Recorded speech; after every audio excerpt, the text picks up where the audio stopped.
하는 곳 성경연구원 저를 이렇게 참 불러주셔서 감사하고요.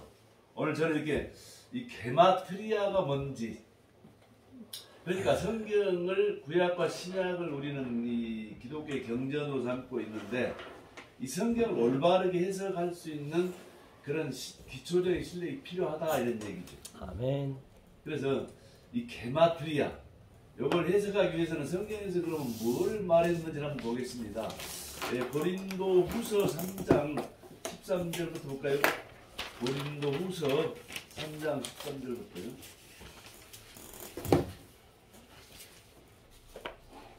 (3장 13절에서) 자, 제가 읽어보겠습니다. 우리는 모세가 이스라엘 자손들에게 장차 없어질 것의 결국을 주목하지 못하게 하려고 수건을 그 얼굴에 쓴 것 같지 아니하노라. 그러나 그들의 마음이 완고하여 오늘까지도 구약을 읽을 때 그 수건이 벗겨지지 아니하고 있으니 그 수건은 그리스도 안에서 없어질 것이라. 이런 얘기를 사도 바울이 지금 하고 있습니다. 그러니까 이 성경을 해석할 때 성경이 지금 이 수건이 덮을 수가 있다. 이런 얘기를 사도 바울이 하지만 사도 베드로도 성경을 해석하는데 주의사항을 말하는 장면이 또 나옵니다. 베드로후서 3장 13절에 한번 보겠습니다. 베드로후서 3장 13절. 요즘 말씀 홍수 시대 속에서 유튜브에 들어가면 우리보다 훨씬 말씀 좋으신 분들이 많이 있는데 저는 그런 말씀보다는 우리가 성경을 올바르게 시작할 수 있는 그런 근거적인 걸 가지고 오늘 나눠보기를 원한다 이런 얘기죠. 자, 베드로후서 3장 13절부터 13절. 우리는 그의 약속대로 후에 가는 바. 귀하신 분들 이렇게 졸리니까 가만히 계시고요. 제가 이렇게 우리는 그의 약속대로 의가 있는 곳인 새하늘과 새 땅을 바라보도다. 그러므로 사랑하는 자들아 너희가 이것을 바라보나니 주 앞에서 점도 없고 흠도 없이 평강 가운데 나타나게 힘쓰라. 또 우리 주의 오래 참으심이 구원이 될 줄로 여기라. 우리가 사랑하는 형제 바울도 그 같은 지혜대로 너희에게 이같이 썼고 16절에 또 그 모든 편지에도 이런 일이 관하여 말하였으되 그 중에 아는 자도 들어있으니 무식한 자와 어려운 자 세지 못한 자들이 이렇게 굳건히 억지로 풀다가 성경이 스스로 망한다. 하여튼 지금 제가 얘기한 여러분이 성경에 많은 전문가들이신데 성경 가지고 실질적으로 잘 못 풀어서는 억지로 망할 수도 있다 이런 얘기. 저는 몇 개월 전에 여기로 왔었고 그 당시에 참 제가 부족해서 별로 말을 못 전했는데 오늘 다시 와서 이 성경을 푸는 방법을 우리가 좀 관심을 가질 필요가 있다 이거지. 우리의 천하의 형님 되신 베드로나 바울도 성경 말씀을 푸는데 수건이 가려져 있다 이런 얘기. 그럼 성경은 뭡니까? 요한복음 5장 39절에서 이 성경은 예수님에 관한 얘기다라고 요한은 얘기하죠. 더 나아가서 누가복음 24장 44절에서도 시편과 모세 오경에서도 모두가 예수님에 관한 얘기다 이런 얘기. 자, 그래서 성경을 해석하는데 실제 천하의 우리가 이 성경 연구원에서 이야기하는 주제가 세상의 교회 수준보다 낮아서는 결국 안 되겠죠. 그래서 최정상에 있는 말을 한번 나눠보자. 그 첫 번째는 뭘 할 것이냐? 이 성경은 이 게마트리아 방식이 성경에 녹아 있다 이런 얘기. 이미 들어보셨겠지만은 그 유대인들은 우리가 알고 있는 대로 이 고난 속에서 존재했던 민족이라는 걸 알고 있죠. 예를 들면 아브라함의 75명의 손들이 430년간 애굽에서 있다가 나중에 모세로 하여금 이렇게 출애굽하게 되지요. 더 나아가서 나라가 망하고 바벨론으로 끌려가서 70년 만에 다시 돌아오게 되지요.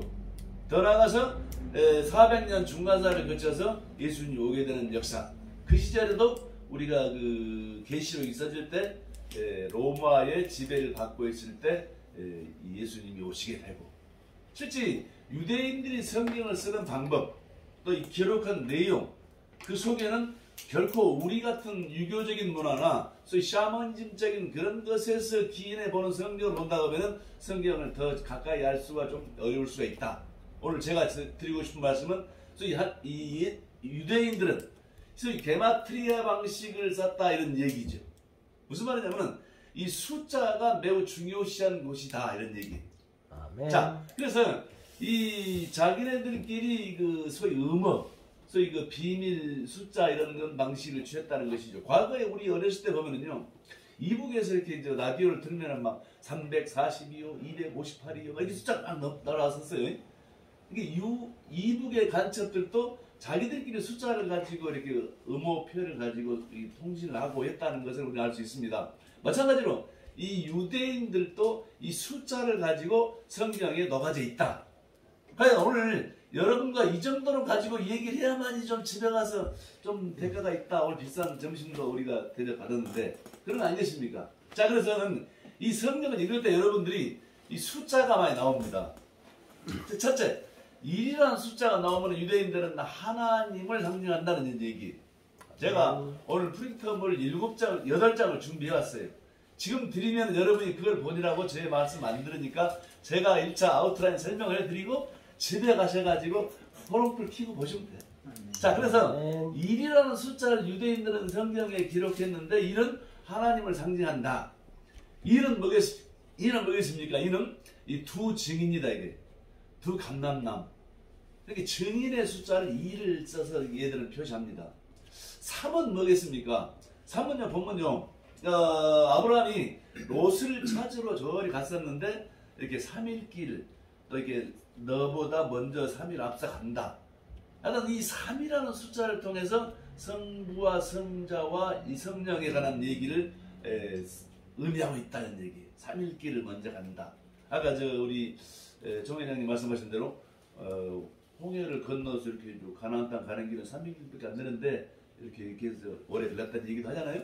여튼 이 3일 길은 예수님이 먼저 가셔서 하시는 일을 상징할 때 구약과 신약에 여러 군데 녹아 있다 이런 얘기죠. 자, 그 4라는 숫자가 나옵니다. 4는 뭡니까? 이 고난의 숫자예요.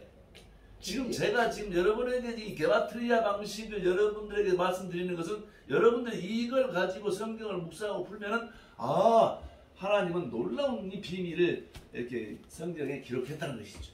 천하에 우리가 지금 은평구에 이 성경 연구원에서 이 정도는 가지고 해야지 않겠습니까? 아멘. 저는 히브리어나 헬라어는 못해도 영어를 자, 이번에 5라는 숫자 잘 나옵니다.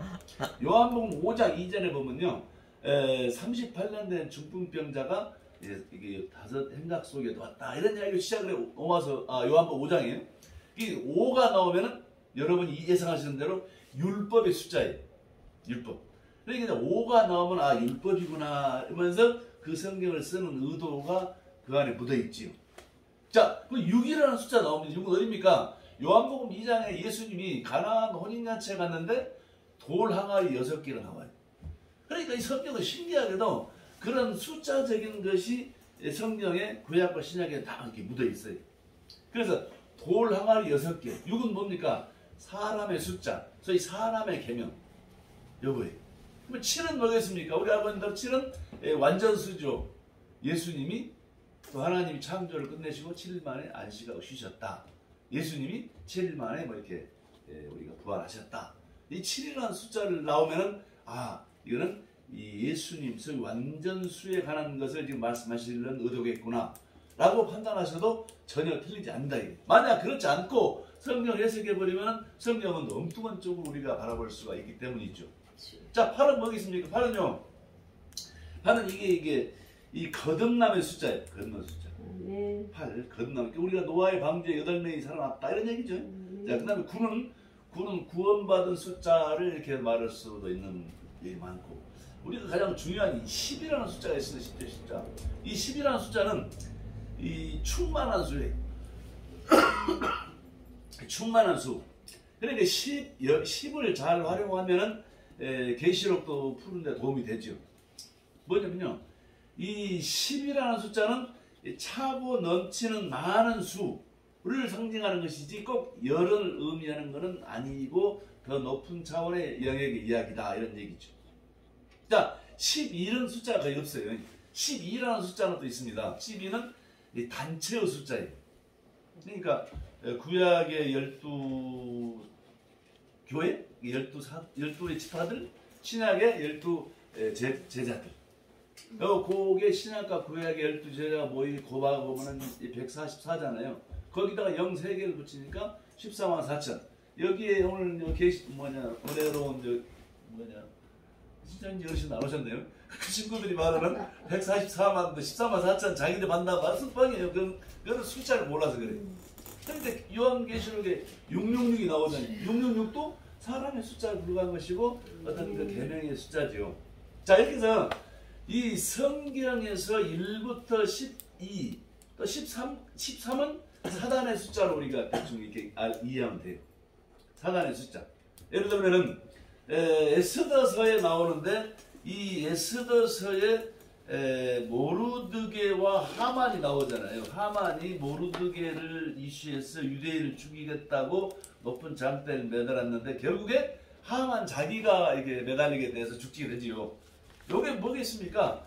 실제 그 당시에 이 십자가에서 여러분들 부활 말씀하셨는데 이 예수님이 십자가에서 매달리게 사단이 역사했지만 결국에 예수님이 부활하심으로 사단의 머리가 깨지는, 소위 여자의 후손이 머리를 깨게 되는 그런 효과가 나오는 것이 에스더서에서 그림자를 보여주는 것이지요.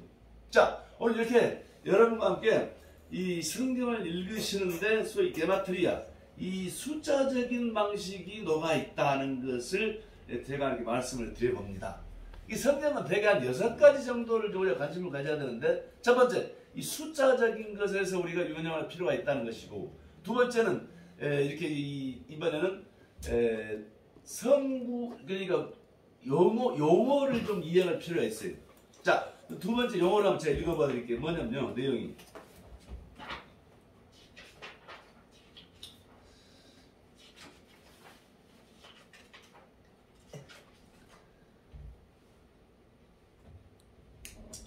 자, 이렇게 성경을 읽으시는데 이런 말이 많이 나옵니다. 가사, 회개하라 그러면 무슨 뜻이냐? 공단이 말씀에 하기 깊은 말이 쉽다고 그랬어요. 저는 성경을 공부해보면서 이거 너무 실력이 없는 분들은 이렇게 두껍게 이렇게 해석을 하는 경향이 있고, 또 우리 서정만 목사님 같은 이런 분들은 쉽게 설명하잖아요. 천하의 계시록도 그냥 한 방에 그냥 풀자죠. 저도 마찬가지로 짧게 설명하는 걸 좋아해요. 뭡니까? 회개라는 것은 복음으로 다시 들어가는 것을 회개라고 말할 수 있다 이런 얘기예요. 무슨 뭐 떡 사 먹었다, 못 사 먹었다, 훔쳐 이런 것은 실질적인 건 자범죄를 말하는 게 아니고, 진정한 회개는 복음으로 다시 돌아가는 것을 회개하라고 이렇게 말하는 것이지요. 그 다음에 행위가 성경에 여러분의 행위라는 게 나옵니다. 행위 나오면 이 하나님을 믿느냐 또는 우상을 믿느냐를 우리가 결정하는 것을 행위라고 언어로 이게 말할 수 있죠. 자, 그 다음에 죄가 뭐냐? 관역을 빗나가는 것이다. 이런 얘기를 가지고 말해야만 이 죄가 이해가 될 수 있는 것이고요. 또 여기 보면 그 방패라는 게 나옵니다. 방패. 방패가 뭐냐면 나를 지켜주는 것. 결국에 예수님이고 결국에 말씀이죠. 자, 이번에 우리가 흥미있는 그 이혼을 할 것이냐 말 것이냐 이런 얘기가 나옵니다. 사복음서에. 이혼이라는 것은 결국 예수님을 버리고 다른 데로 가는 것이 진정한 이혼을 의미한다. 그러니까 지금 우리가 이 성경 연구원에서 지금 우리가 과거에 이렇게 기초적인 목사들이 설교를 하는 것은 너무너무 이렇게 좀 말씀의 홍수 속에 있는 것이고, 진정한 이 이혼이 뭐냐고 성경에서 말하는 것은 유대인들이 그 이혼이라는 단어를 썼지만은 그 의미는 예수님을 떠나는 것을 이혼이라는 용어로 썼다 이게. 자, 그 다음에 음행이라는 말도 나오면은 예수님을 버리고 다른 데로 가는 것을 음행이라는 표현으로 사복음서에 많이 기록하고 있어요. 만약에 이런 내용을 알지 못해버리면은 전혀 엉뚱한 성경이고 전혀 글씨는 있는데 뭐 이해는 안 되는 사복음서를 우리는 초신자 때 많이 경험했지 않습니까? 자, 이번에 우리가 흥미있는 소위 누가복음 16장에 부자와 나사로, 또 내지는 부자 청년이 나옵니다. 이거 뭐겠습니까? 이런 얘기를 우리 천하의 성경 연구원에서 부자 청년이 뭐다고 간단히 말해버리면 그것이 진리가 되고 그것이 빛을 낼 줄 믿습니다. 자, 부자 청년은 뭘 뜻하느냐? 여러 결국의 과정이 있지만 앞으로 제가 오늘 서두에 말씀드리고 앞으로 제가 때가 되면 이제 이 부자 청년에 관하여 말하는 성경 본문을 가지고 여러분에게 한 방씩 때리겠다 이거예요. 아멘. 그래서 지금 이 부자가 뭐냐? 성경에서 말하는 부자는 이 말씀이 많은 사람을 유대인들은 부자라고 해요. 그 말씀은 율법의 말씀이 많은 사람들. 그러니까 성경은 주야장창 이 복음으로 살아야지 율법으로 살지 말아야 된다는데 방점을 찍고 있다는 사실이에요. 그래서 부자 청년과 부자와 나사로, 부자와 나사로 이야기를 우리는 귀가 많이 닳게 들었어요. 부자가 뭐 잘못한 것도 없어요.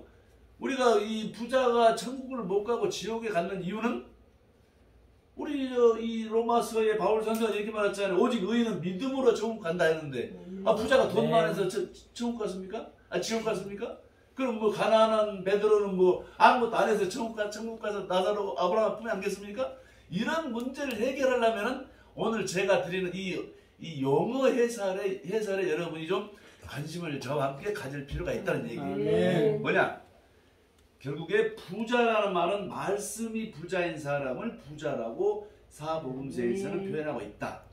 어떻게? 율법이 많은 사람들, 결국 율법으로 살아서는 천국에 못 간다는 것을 말씀하기 위해서 부자 청년, 부자와 나사로 이야기를 하고 있다는 것을 알 수 있다는 얘기지요. 자, 오늘 제가 이렇게 말하면 여러분들 지금 뭐 벌써 몇 수로 성경을 지금 막 몇 바퀴 돌고 지금 가면 잡히시죠? 저는 그런 간단한 걸 말하기 좋아합니다. 자, 이번에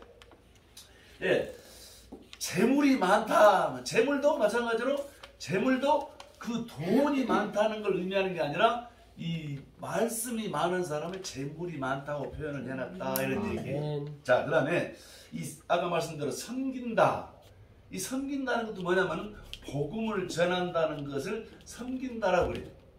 그래서 뭐 큰 자가 섬긴다는 말씀이 있는데 결국에 복음을 전하는 사람을 섬긴다라고 용어를 쓰고 있고 그 뜻으로 하나님은 사복음서를 썼다 이런 얘기지요. 자, 이번에 맹인이나 뭐 안진뱅이 이런 나옵니다. 이 친구들은 뭐냐? 율법 안에 갇혀 있는 자를 그렇게 지금 이 요한복음에서나 여러 사복음서에서 써 있다. 맹인, 안진뱅이, 뭐 이렇게 이런 사람 나오면 율법 안에 갇혀 있는 자구나 이렇게 우리가 알고 해석에서 접근해 나가시면 하자가 별로 없을 수 있다 이거예요. 겉옷이라는 표현이 나오면 율법을 말한다 이런 얘기죠.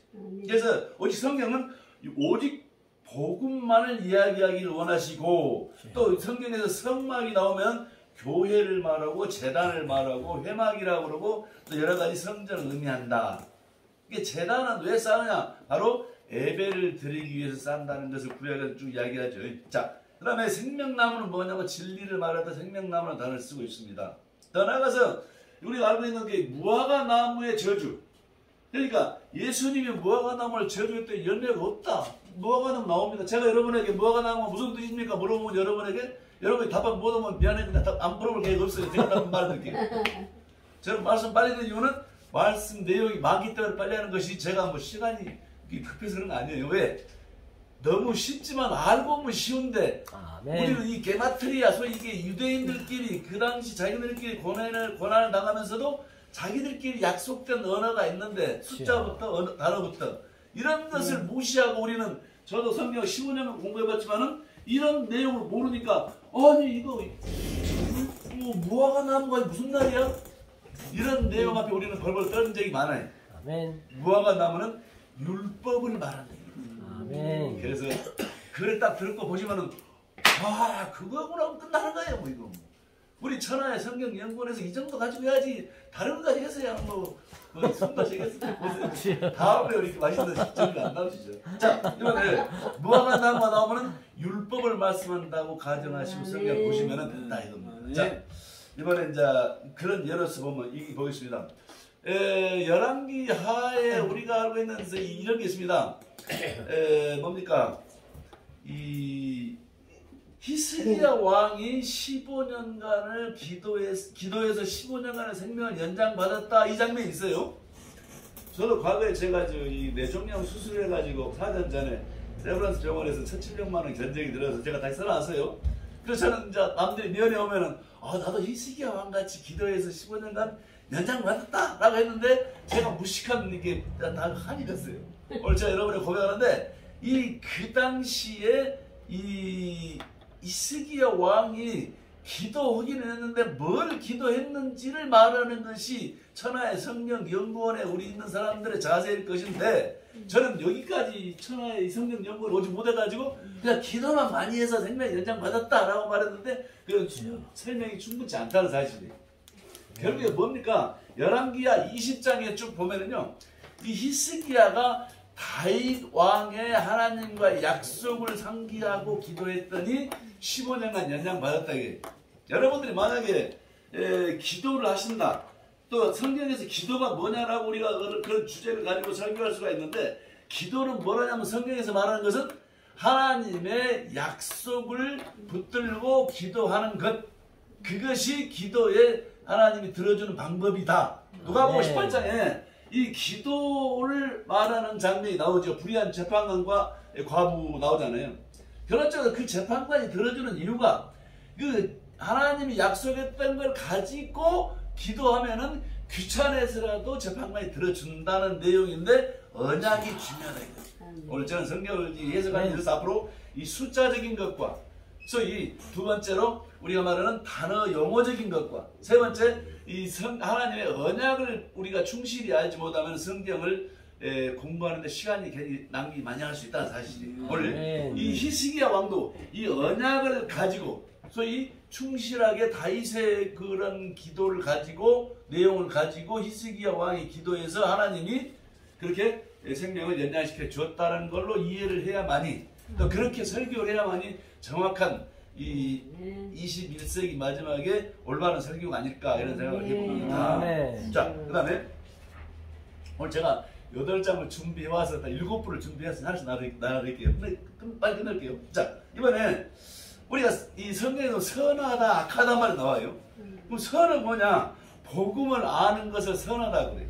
악하다는 말은 복음을 모르는 걸 악하다는 거예요. 우리가 이렇게 이 선한 사마리아인부터 해가지고 여러 가지 있잖아요. 선이 뭔지를 몰라버리면 선하다는 것은 복음을 아는 사람은 선하다. 복음을 모르는 사람은 악하다라고 성경은 말한다. 자, 만나는 뭘 말하는지 만나 자신도 만나도 복음이다, 말씀이다, 예수를 상징한다는 것이지요. 자, 이번에 우리가 흥미진진하는 이 이사야서 58장에 이 금식에 관한 얘기도 제가 한번 빼볼 수가 없지요. 이 금식. 이 금식이 그럼 뭘 말할 것이냐? 저희들은 이 예수 믿으면서 제가 원래 순복음이라 했는데 우리는 예수를 막 믿자마자 오살리 기도 가서 3일 금식하고 뭐 교회를 시작하는 것이 우리들의 어떤 그 기초적인 것이에요. 밥을 굶는 것이 금식인 줄 알고 굶으면은 여러 가지 막 귀신도 오고 막 능력도 오잖아요. 심지어 막 우리는 며칠 못했지만은 40일 한 사람은 막 순복음기로 수두룩해요.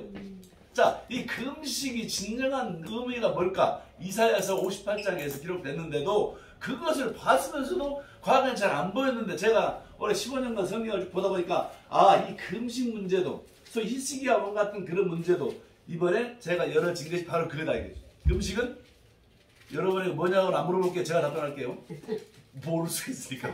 금식은 이 남의 신랑의 밥을 안 먹는 것. 아멘. 말씀대로 이 복음만 먹는 것. 그러니까 율법으로 살지 않는 것.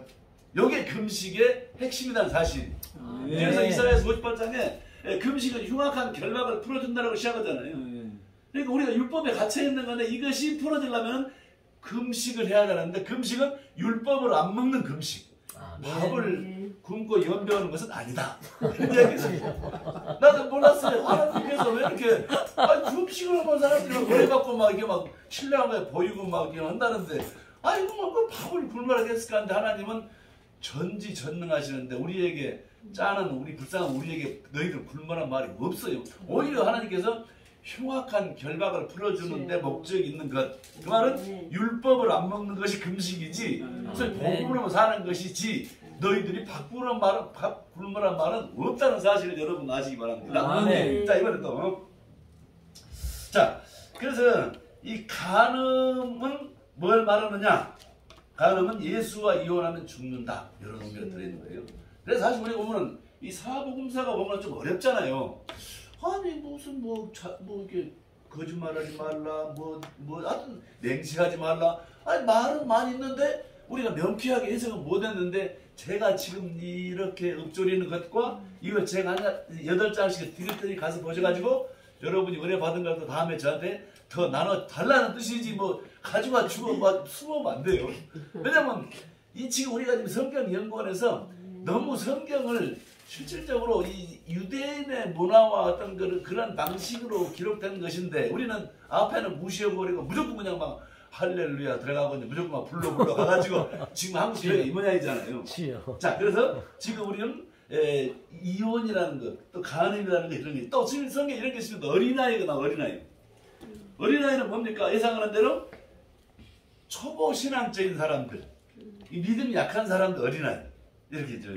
그다음에 여자가 많이 나옵니다. 예수님이 이 십자가에 딱 앞에서 여자요 이게 어머니한테 그러죠. 우리도 옛날에 그랬어요. 여자애 그러면 뭐 어머니를 높여 부르는 거라고 막 공부 가방 들고 성경 세미나 다니면서 배웠어요. 그런데 그게 아니고 이 성경에서 여자가 나오면 교회를 말한다. 그런 말이 어디 있느냐? 아담이 갈빗뼈를 빼서 하와를 만들잖아요. 그러니까 아담은 이 구약의 예수님이시고 또 신약의 오늘 부활하신 예수님이 두 번째 아담이시죠. 그러니까 아담도 예수님을 상징하는 것이고 이 부활하신 예수님 첫 열매도 이 예수님을 상징하는데 그 아담의 갈빗뼈, 소위 예수님의 갈빗뼈 이런 얘기죠. 그러니까 여자는 교회를 상징한다. 그럼 남자는 뭐겠습니까? 남자는 우리나라의 지금 그 정통 우리가 총신이나 이런 그 대형 교단에서 여성 목사님도 이렇게 안수를 안 주려고 해요. 그런데 보니까 성경에 진정을 말해보니까 우리는 남자나 여자나 다 그리스도의 신부예요. 그러니까 여자는 우리도 다 교회를 여자라고 말하는 것이고 남자는 예수님이 남자죠. 그러니까 아니 남자나 여자나 다 그리스도 신부인데 뭐 남자만 목사 안수를 주고 여자는 안 준다고 말하는 한국교회 원로 목사님들 개똥이란 얘기가 맞죠. 성경 잘 안 맞잖아요. 남자나 여자나 다 우리 예수님이 그리스도의 신부인데 신부 중에서 뭐 어떤 놈은 난수 주고 여성 목사도 안 준다 말이 안 되는 얘기다. 앞으로 여자가 나오면 교회를 말한다고 여러분은 믿으셔도 좋습니다. 자, 그럼 이번에 가죽 옷은 우리가 알고 있는 대로 예수님을 말한다. 자, 이게 이 성막에서도 들어가 보면은 이번에 성막도 좀 공부할 필요가 있거든요. 그러니까 첫 번째 이 숫자적인 것, 성막에 관한 것, 그 다음에 용어에 관한 것, 소위 율법과 복음에 관한 것, 그 다음에 성경 전체도 이렇게 이 전체적인 단락을 우리 보는 습성을 앞으로 우리 성경 연구원에서는 기를 필요가 있다는 얘기죠. 한두 마디 가지고 성경을 다 말하기는 성경은 매우 광활하고 방대하잖아요. 자, 그래서 이 물두멍, 이 성막의 물두멍은 뭘 말하냐? 말씀을 상징한다 이런 얘기죠. 그 다음에 구약의 법궤는 신약의 예수님을 말한다. 기름은 복음을 말하는 것이고 등불도 복음이다. 그 다음에 이 야곱의 허벅지 관절의 이야기도 우리 많이 들었죠.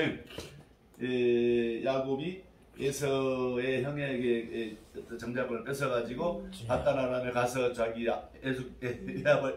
예삼촌 집에 가 20년간 마누라 4명과 12명의 제자를 데리고 오다가 저쪽 야복강에서 형을 만났는데 그날 밤에 이 하나님의 신과 이렇게 씨름을 했는데 야곱의 허벅지가 이렇게 무너졌다. 그래서 나중에 이스라엘 됐다. 이런 얘기 하잖아요. 자, 어쨌든 이 야곱의 허벅지는 생명을 말한다는 것을 우리는 알고 있습니다. 그래서 또 마지막으로 이거 해볼게요. 이 예수님이 베드로에게 너에게 이 천국의 열쇠를 주겠다 그러면서 네가 하늘에서 매면은 땅에서 매면 하늘에서 매이고 네가 땅에서 풀리면 하늘에서 풀리겠다는 말씀을 우리는 잘 압니다. 이게 무슨 내용일까? 이거 가지고도 사실 저희들 매우 답변이 애매했는데 이 말은 무슨 말이냐? 네가 땅에서 매면 하늘에서 매이는 것, 네가 땅에서 풀면 하늘에 풀린다는 것은 네가 땅에서 복음을 받아들이면 하늘에서 복음을 받아들인다는 것이지 내가 상대를 용서 안 하면 나는 지옥 가고 용서하면 천국 간다 이런 이야기로 우리가 과거에 사기를 쳤던 기억이 있다. 사실 이제부터는 올바른 사실은 내가 복음을 땅에서 받아들이면 천국에 가는 것이 고, 아멘. 내가 안 아멘. 받아들이면 천국에 못 간다는 걸로 해석을 해줘야만 되는 것이지, 내가 용서 안 하면 나도 천국에 지옥 간다, 이런 이야기를 할 필요는 없다는 것을 말씀드려보면서 말씀을 마치겠습니다. 아멘.